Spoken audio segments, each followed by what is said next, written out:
Estamos hablando del compromiso social. Consideramos que este debe ser una de las características y sobre todo uno de los atributos que deben de tener los buenos ciudadanos. Y el día de hoy nos acompaña Gerardo Cortés. Él es el secretario general del sindicato de Bimbo, que es una institución que ha venido trabajando durante muchos años en lograr el compromiso social de los trabajadores que representa, pero también a través de campañas intensas de capacitación en formar en valores a los que consideramos deben ser buenos ciudadanos. Gerardo, gracias por acompañarnos. Gracias a ti, Tulio. Muy buenas noches. Y para iniciar esta conversación, me gustaría preguntarte, ¿qué es para ti ser un buen ciudadano? Bueno, primero es aquel que, como decía mi madre, hace las cosas como Dios manda. Es decir, que trata de portarse bien, ir por un camino recto, tratar de acompañar a los demás, de ser gentil, respetuoso, de dejarse guiar, ¿sí? De escuchar, de poder entender a los demás, de ponerse en su lugar, de tener empatía, de respetar la ley, de buscar la ética, respetar la autoridad, no por temor a la autoridad, sino por el temor de hacerle daño a los demás. En suma, es tratar de ir por la vida tranquilo. Pues te voy a hacer una pregunta que tal vez pueda ser difícil porque ya definiste algunos de los elementos que considero van a responder esto que te voy a decir. ¿Qué es para ti entonces el compromiso social? Bueno, el compromiso social debe ir más allá. Para mí el compromiso social es dejar una huella en la vida, ¿sí? Primero privilegiando el bien común. Es decir, yo necesito pensar que a este mundo venimos a hacer algo, ¿sí? Y puedo buscar un beneficio, pero si busco un beneficio en conjunto, ¿sí? Por naturaleza, ese beneficio me va a llegar a mí, ¿sí? Y si yo lo encabezo, el beneficio va a ser mayor para mí, pero como una consecuencia estarlo buscando para los demás, ¿sí? El compromiso social es igual, tratar de desarrollar personas, tratar de buscar oportunidades para ellas, flujos de desarrollo, un poco de igualdad o mucha igualdad y mucha búsqueda de justicia social, porque es la más difícil de encontrar. En tu caso, en el sindicato que tú encabezas, en el trabajo que haces día a día con miles de trabajadores a lo largo de todo el país, ¿cómo has logrado infundir en los trabajadores como parte de la cultura de la organización ese compromiso social al que tanto anhelamos? Es muy difícil en la vida ser ejemplo de algo. Y entonces, en el caso particular, lo que yo he tratado de hacer es trabajar, ¿sí? Empujar, mostrar. Eso ha propiciado una cultura, porque en esencia los trabajadores de Bimbo son trabajadores muy buenos, ¿sí? ¿Sí? Están muy capacitados, tienen principios, tienen valores. Estos principios y esos valores se fomentan en la empresa. Y cuando uno trata de mostrar el camino a través de saludar, de respetar, se va haciendo una sinergia y todos van yendo por el mismo camino. Es como un ejército, ¿no?, que va siguiendo. Cuando tú llegas al sindicato, te va a saludar de mano la señorita que cuida la puerta y luego el que te recibe y todo el mundo te saluda de mano. Pero eso ha sido trabajo de muchos años y no necesariamente de un servidor, sino de quien nos ha antecedido en el puesto, que van dejando la cultura del servicio, pensando siempre que el servicio blinda. Gerardo, y para ti, porque yo pienso que los sindicatos son un actor clave para elevar la productividad del país y por lo tanto que haya mayor crecimiento económico y que ese crecimiento económico sea beneficio para los trabajadores. ¿Qué hace el sindicato de Bimbo en ese sentido? Bueno, yo creo que el sindicato no es el factor clave, debe de ser el factor fundamental. Es decir, el sindicato es el que tiene que provocar que haya productividad. Y esa se produce ¿cómo? O sea, provocarlo ¿cómo? Primero, capacitar, ¿sí? Adiestrar, trabajar con calidad. Que toda la gente sepa que trabajar con calidad paga. Trabajar con calidad paga. Aquella expresión de los años 86 donde decía calidad total, cero defectos, es una cultura que se dejó en el camino, que no se ha continuado, pero que afortunadamente nosotros hemos tratado de seguir la huella y eso nos ha permitido trabajar con calidad, con menos accidentes, ¿sí? Con productividad. Pero la productividad por sí misma no puede, tiene que ser una productividad oportuna para que haya rentabilidad, y luego la rentabilidad tiene que ser repartida equitativamente, pero la gente debe de saber que su esfuerzo está siendo valorado y que está impactando, ¿sí? No solamente en su empresa, sino también en su trabajo, en su salario, en su familia. Y entonces la productividad debe ser el mecanismo que permita a este país salir adelante. No hay otro camino. O sea, las leyes hacendarias hoy son muy rígidas, no hay mucha facilidad para crear empleo, hay muchos atorones en el camino. Estamos en un México muy complicado.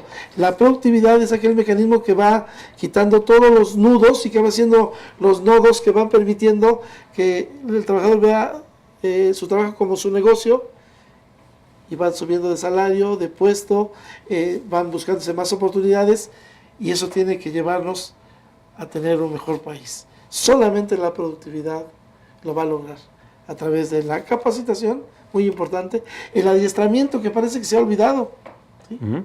¿Sí? El hacer las cosas desde la primera vez, como dicen los japoneses, calidad total, ¿sí?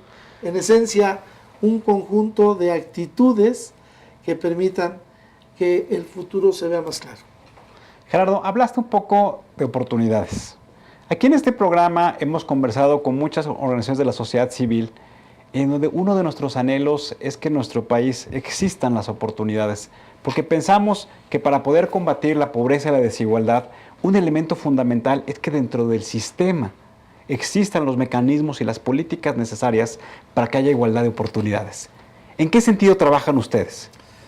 Bueno, trabajamos en el sentido de la información. Nos hemos fijado un año con una meta muy clara, muy objetiva. Las oportunidades no son recoger el dinero que está en las calles, así lo decía Jacobo Zabludowski, ¿no? A las 5 de la mañana, sino las oportunidades son mucho más, porque hay miles de oportunidades. O sea, si yo voy al Seguro Social y quiero recibir un servicio adecuado, voy buscando una oportunidad de recibir un buen servicio. Nosotros nos hemos enfocado este año concretamente a la salud y al conocimiento de la gente de lo que es su derecho al recibir un servicio de salud.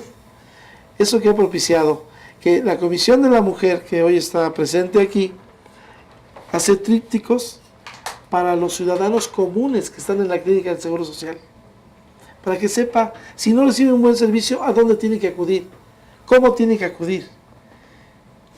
Al hacer las cosas bien, sin gritar, sin reclamar, recibe un servicio. Entonces tuvo la oportunidad de recibir un servicio de una necesidad extrema que tenía. Es decir, si fuéramos capaces de tener la oportunidad de hacer un sindicato de derechohabientes del IMSS, este país sería grandioso. Porque no es un sueño, es recibir a una persona que no recibió el servicio adecuado, regresar con ella con conocimiento y tal vez certificado de gestor, y decirle al jefe del departamento clínico: oiga, la señora tiene este problema.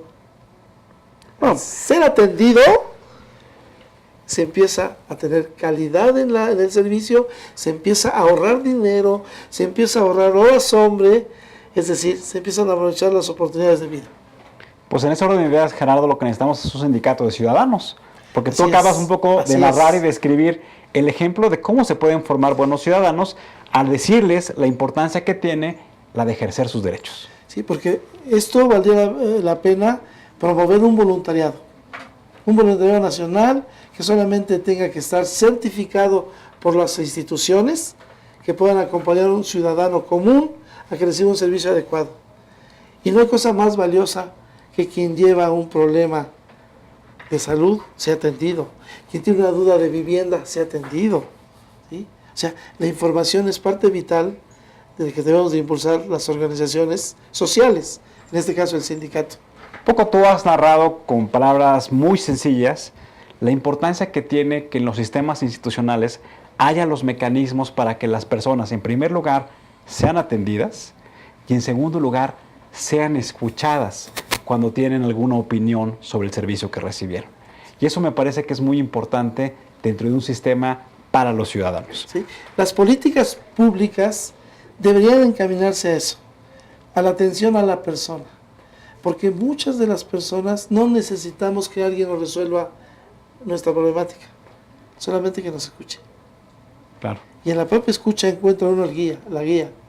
Entonces las políticas públicas, es decir, hoy va a haber elecciones este año, la nueva legislatura debería de tener políticas públicas que permitan que la ciudadanía esté mejor informada. Es lo que actualmente, Gerardo, le llaman en términos técnicos el famoso gobierno abierto, que es cómo buscar a través de un trabajo colaborativo entre los ciudadanos, entre los prestadores de servicio, entre los usuarios de ese servicio y las autoridades gubernamentales en todos sus niveles, lograr incorporar las propuestas de las personas que son los que reciben los servicios y finalmente son los que deben sentir satisfechos esos servicios. Pero me gustaría preguntarte, Gerardo, la relevancia que tienen hoy los sindicatos en México. El sindicato debe ser un actor social, un actor de servicio, no un actor político. El problema de los sindicatos en México es que se contaminaron al ser carnada electoral. Y entonces el sindicato se convierte en una posición para buscar una situación política o una posición política y olvida el origen del servicio a los trabajadores. Entonces el sindicato debe de retomar su importancia de ser el regulador de las relaciones obrero-patronal, que permitan en esa armonía en la relación, ¿sí?, que haya una salud laboral, una paz laboral, por consecuencia una fuente de empleo segura, por consecuencia una fuente de riqueza, una fuente de empleo y un país que pueda suplir esa necesidad que tiene. ¿Sí? El sindicato debe de retomar dos compromisos fundamentales: que la cuota sea aportada por los trabajadores, para que pueda el trabajador exigirle a dónde va su cuota y por qué no me das el servicio adecuado, ¿sí? Y dos, enfocarse a la tarea sindical, que no solamente es la regulación de las relaciones obrero-patronales. Hoy no, hoy la ley permite que los sindicatos le puedan decir a la empresa: invierte en capacitación, invierte en tecnología, facilita el trabajo, que los trabajos sean más ergonómicos, ¿sí? En suma, la tecnología al servicio del trabajador. Tú nos acabas de describir que un sindicato es una institución de servicio. Y eso me parece que es una definición que lo que busca es inspirar a todos los que trabajan en una organización a que realmente tengan como prioridad el servicio. Quisiera también preguntarte, Gerardo, ¿cuál es el principal enemigo de los sindicatos? Los propios sindicatos. O sea, no hemos encontrado con claridad hoy nuestra labor histórica, nuestra tarea histórica. Porque estamos en un mundo, ya no solamente México, un mundo diferente, donde la sobrepoblación, ¿sí?, la contaminación ha venido superando a las instituciones. Es decir, la necesidad es más fuerte de lo que las instituciones pueden otorgar. Entonces, por eso es muy importante que el sindicato asuma su papel y no se ponga trabas, sino que sea un complemento de las instituciones, a través de la información, a través de la gestión, a través de la propia comunicación o los propios acuerdos, convenios con instituciones. Porque hoy vemos un país que tiene un esquema desde que somos considerados una república libre y soberana, ¿sí?, un Estado de Derecho, pero la forma en que el gobierno está creado, ¿sí?, formado, no se está aprovechando. Voy a poner un ejemplo muy simple. Sí, claro. En todos los estados, en todas las entidades federativas, incluido el Distrito Federal, hay delegados federales. Es decir, del Infonavit, del Seguro Social, de Sedesol y de Trabajo. Entonces, hace falta quien articule la necesidad de los ciudadanos para que los delegados de trabajo auxilien, en este caso al DF o a las entidades del Estado de México o al Estado de Jalisco, para dar el servicio a los ciudadanos. El sindicato tiene que leer cuál es su papel en esa necesidad para colaborar, sin hacer alianzas, sino leyendo la necesidad de sus trabajadores, ¿sí? Porque todo depende de su posición económica, de su edad, de todo. O sea, somos un mosaico de ciudadanos, los trabajadores, que necesitamos que nos entiendan cómo estamos. Y para eso hay estadísticas, ¿sí? ¿Qué población tienes? ¿Qué necesidad tienes? ¿Sí? ¿Cómo le vas a hacer? ¿Sí? Y no solamente es prevenir, también es predecir. Y después personalizar. Predecir, prevenir y personalizar, para que todo el mundo sea tratado de acuerdo a su necesidad. Gerardo, las últimas décadas se ha hablado mucho de la crisis de la representación y México no está absorto de eso. México hoy se habla mucho de que las principales instituciones que tienen la función de representarnos a nosotros los ciudadanos son las instituciones que menor confianza tienen. Pareciera ser entonces que bajo esta óptica el sindicato es un mecanismo también de representación, en este caso un mecanismo de representación laboral. Representa a los trabajadores para que a través del sindicato puedan tener mayores beneficios, puedan contribuir, como tú lo has mencionado en este programa, a la productividad de la organización, pero sobre todo a que las personas actúen de manera personal en favor de la propia organización. También hoy se habla de que los individuos son la parte más importante y a pesar de esta crisis de confianza en la representación, pues buscan actuar de manera individual. Tu sindicato, ¿cómo hace para que pueda conjugar la labor del individuo, pero también la labor de los individuos en su conjunto dentro de la organización? Bueno, la falta de credibilidad es por falta de servicio, fundamentalmente. Entonces, el representante sindical o el sindicato no solamente representa al trabajador, también representa a una institución social, ¿sí? También representa a los trabajadores ante la empresa, ante la autoridad y ante las instituciones. La crisis de la representatividad se da por falta de servicio, ¿sí? Pero no puede haber servicio sin ciudadanos, sin personas. Entonces, el hombre seguirá siendo, hasta que esto termine, el hombre más importante, que será la parte más importante de la representación, porque el individuo o el representante es el que debe de saber cómo representa a cada quien.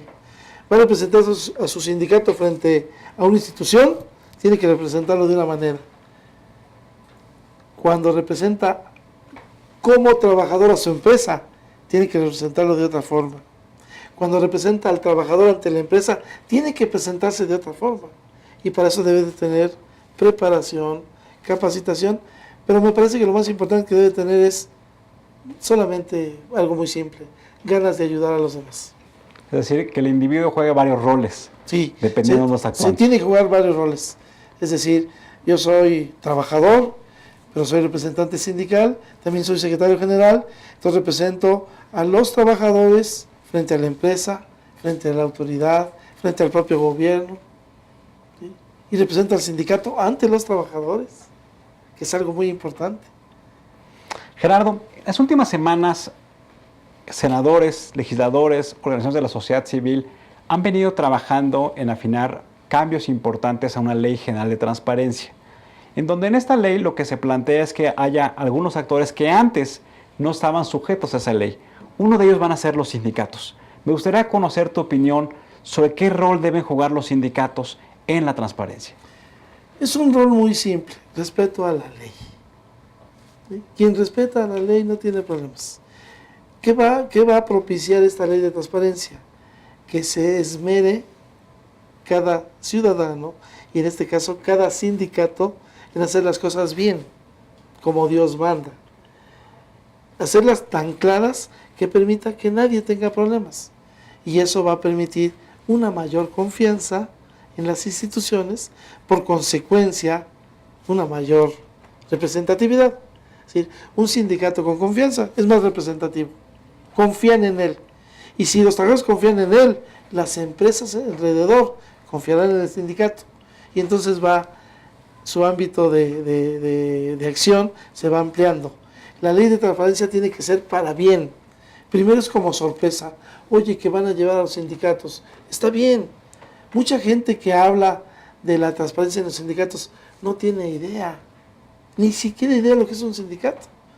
Un sindicato es una organización social donde se tienen viáticos, donde se viaja, donde se da servicio, donde se paga energía eléctrica, todo. Todo eso se puede mostrar. Me parece que el sindicalismo mexicano va a salir bien librado en esta situación, ¿sí? Porque ya hay una exigencia superior a lo que la ley de transparencia diga. Esa exigencia superior es el trabajador, que tiene la facultad legal de decir al sindicato, oye, dime dónde va mi dinero, dime dónde va. Y eso es superior. El acuerdo entre las personas es superior que lo que pueda ordenar una ley. Gerardo, también uno de los conceptos importantes de los sindicatos, de los actores que representan, en este caso a trabajadores, es que también tienen la capacidad de participar en formular o colaborar en iniciativas de leyes que les atañen a los trabajadores. Platícame si ustedes como sindicato de Bimbo han participado en procesos legislativos en donde han dicho, oigan, lo que estamos planteando nosotros como trabajadores con respecto a esta ley, pues debe tener estas características. Sí. En la 55 legislatura participamos en la proposición de la ley de condóminos y condominios. Desafortunadamente, que es la ley en el DF más avanzada que en cualquier parte de la República, es una ley que no tiene dientes. Entonces no son leyes. La ley que no tiene la capacidad de multar o obligar no es ley. No deja de ser un reglamento. Pero sí sería muy importante que hoy los sindicatos asumiéramos la responsabilidad a través de los partidos políticos de hacer saber la voz. ¿Qué necesidades tenemos? Hoy tenemos una necesidad fundamental y es salud. Si algo hoy necesita el pueblo mexicano es tener salud. Considerando que lo más valioso para un ciudadano es familia, trabajo y salud, es importante fortalecer la salud. Es importante que hoy los sindicatos unan esfuerzos y le puedan decir a los legisladores que legislen en función de una mejora en los servicios de salud, en una cobertura universal de salud, pero que tenga bases firmes. Porque se habla de la cobertura universal de salud, pero no se han puesto las bases. No se puede caminar en un piso que esté desnivelado. La primera parte, y nosotros tenemos que hacer llegar esta idea a la Honorable Comisión de Salud de la Honorable Cámara de Diputados, para que antes de pasar a la cobertura universal de salud, primero haya una cobertura universal de servicios en el IMSS, porque es quien prácticamente le da servicio a 70 millones de mexicanos. Cuando eso se logre, y cuando los sistemas en el IMSS puedan leer el primer nivel al tercer nivel y del tercer nivel al segundo, en ese momento México está preparado para una cobertura universal de salud, que significa ahorro, significa portabilidad, es decir, tener derecho al IMSS e ir al ISSSTE, tener derecho a ISSSTE e ir a salubridad, ¿sí? Esa portabilidad va a ser muy productiva, pero tiene que hacerse muy bien, tiene que tener bases tecnológicas muy importantes. Hoy que hay tanta tecnología donde se puede leer los datos correctamente, incluso hasta las radiografías, es muy importante que se tome mucho en cuenta el piso para poder lograr esto. Si México logra este avance tan importante, la salud del mexicano se verá beneficiada. Porque entonces podemos partir de la corrección, que hoy es lo que nos ocupa, la corrección. Necesitamos más hospitales. No necesitamos más hospitales, necesitamos que la gente se enferme menos. Claro. Necesitamos que viva mejor, porque el estrés está matando a la humanidad. Gerardo, un poco estás hablando de la necesidad de que se fortalezca el sistema de seguridad social en nuestro país. Pero también una de las realidades a la que nos enfrentamos el día de hoy es que hoy la economía informal tiene un gran peso dentro de las actividades del país. Y eso lo que hace es que los ingresos que pueda tener los gobiernos en todos los niveles difícilmente pueden satisfacer las necesidades de seguridad social.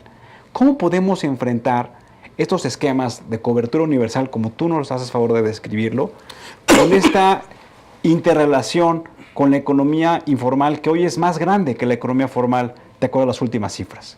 Sí. Desde el punto de vista de nosotros, lo primero que hay que hacer es dar incentivos a los formales.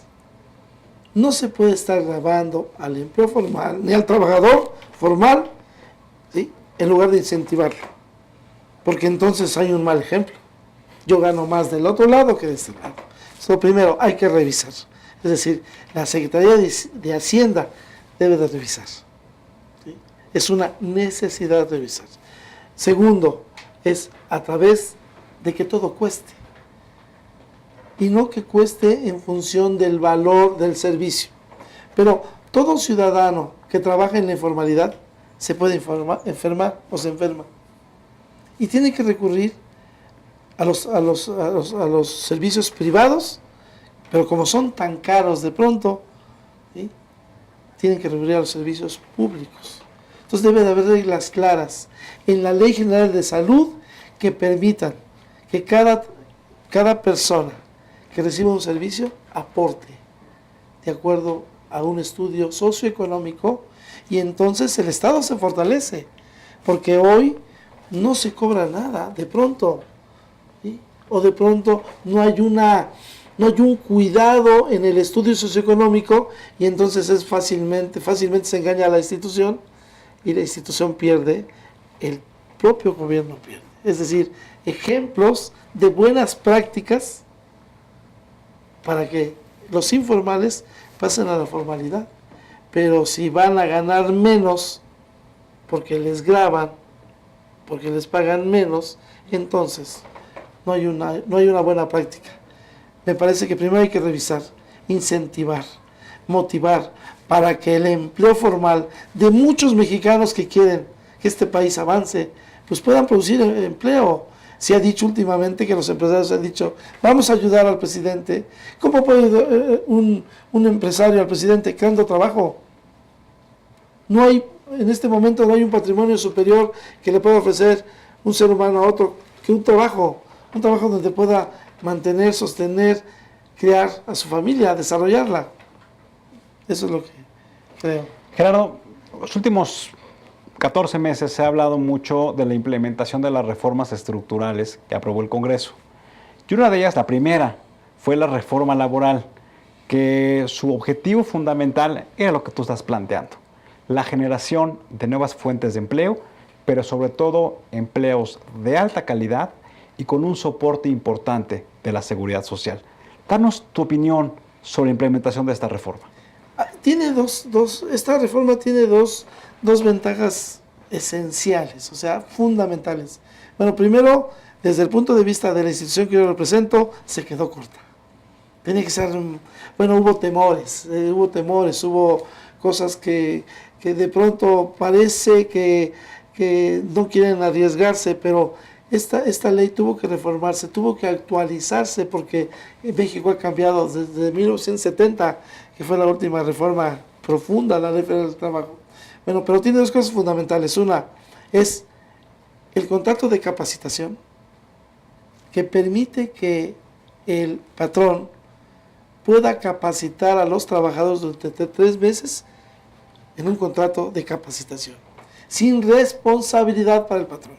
Es decir, que pueda darle inducción, adiestramiento, capacitación, cómo evitar accidentes, cómo lograr la productividad. Y si alguien no quiere, no hay responsabilidad para el patrón. Es una ventaja muy competitiva que desde el punto de vista de nosotros no se ha aprovechado. No conozco casos donde se esté aprovechando. Gerardo. Ni en Bimbo. Y dos, el comité de productividad. Hoy permite que el sindicato pueda decirle a la empresa, oye, el camino es por aquí. Esto es lo que necesito. Esas dos ventajas tiene esta ley que no la hemos aprovechado, al menos no lo suficiente. Gerardo, te agradecemos mucho el trabajo del sindicato de Bimbo, que es un ejemplo de compromiso social, y te agradecemos también a ti como ciudadano el trabajo que haces en favor de muchos trabajadores. Gracias por acompañarnos el día de hoy. El agradecimiento es de nosotros. Y cuando se vierten esas palabras tan amables hacia nosotros, nuestro compromiso crece. Vamos a luchar por merecerlas. Muchas gracias, Gerardo. Gracias, Tulio. Y amigos, recuerden, el compromiso social es fundamentalmente, como hoy lo hemos platicado, un atributo que debemos tomar los ciudadanos. Es pensar en el bien común, es pensar en, como hoy lo dialogamos, en servir a los demás, pero en servir a los demás de manera generosa, de manera desinteresada. Les agradecemos mucho que nos hayan visto el día de hoy. Recuerden, ante todo, siempre seamos buenos ciudadanos. Muy buenas noches.